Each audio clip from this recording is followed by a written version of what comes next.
شايفين ده اول موديل معانا. تحس هنا مربعات كده جنب بعضها مزجزجه من الظهر، هنا اهي كلها بارزه من تحت. خامه الكريستال بتاعته حلوه قوي قوي قوي. الماركه عليها استيكر، وهنا كمان الماركه مختومه داخل الخامه، والكرتونه هنا عليها ميد ان جرماني. تمام. وكمان هنا باركود، هنا كمان هنا باركود للمنتج اهي. لو حطيتيه كمان على البرنامج الباركود هيبين لك برضو ان هو الماني اصلي. تمام. هاتي يا فاطمه كده. ده كده معانا الموديل ده اهو. الطبق بتاخدي معاه طبق هديه، يعني هو بيتباع قطعه، احنا بنحط لك معاه قطعه كمان هديه وبالسعر ببلاش. ده ببلاش، يعني قطعه ومعاه قطعه هديه. بيتباع النهارده فوق ال 1400 جنيه، احنا بنديهم لك القطعه وفوقهم قطعه هديه ب 600 جنيه، يعني بنص سعر المبلغ بتاعه الاصلي، بالاضافه لجمال الخامه. ده اول موديل. الموديل ده كمان اهو، ده موديل موجود اهو، زي كده فقاعات، رسمته زي فقاعات كده هوا او ميه كده، باين الرسمه بتاعته. خامته حلوه قوي قوي قوي.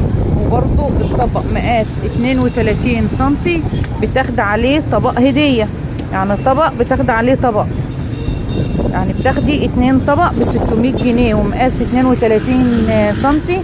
حسب كده يا حاج، مقاسه 32 سنتي وبتاخدي طبق وعليه طبق هديه. كل دي فقاعات اهي من ورا، اخده الشكل ده، يعني اخده الشكل ده بارزه من ورا اهي.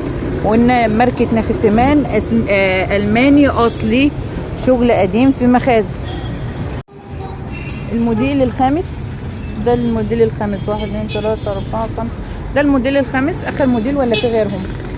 الموديل الخامس. تمام. قلنا الماركه اهي نختمان، وقلنا الماني اصلي بالباركود سيريال نمبر ومختوم نختمان.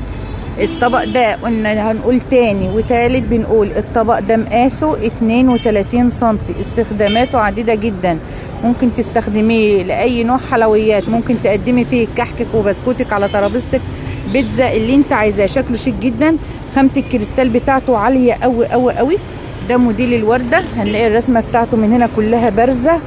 بتاخدي طبق وعليه طبق هدية، يعني هو سعره اصلا 1400 جنيه. انا بديك الطقم عبارة عن طبق زائد طبق هدية وب 600 جنيه، يعني بنص السعر ولصاحب نصيبه.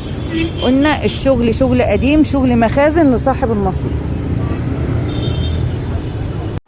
شايفين بيتباع بسعر كام؟ بيتباع ب 1440 جنيه. وشايفين هنا كل البيانات مكتوبة على الكرتونة جرمانيا. قلنا بيتباع ب 1440 جنيه، احنا بفضل الله هنديهولكم ب 600 جنيه الطبق، زائد طبق هدية كمان من عندنا، يعني ببلاش. تصفيات مخازن. الكراتين هتلاقيها متبهدلة شوية لانها شغل من المخزن، وبتاخديه بنص الساعة وكمان عليه طبق هدية.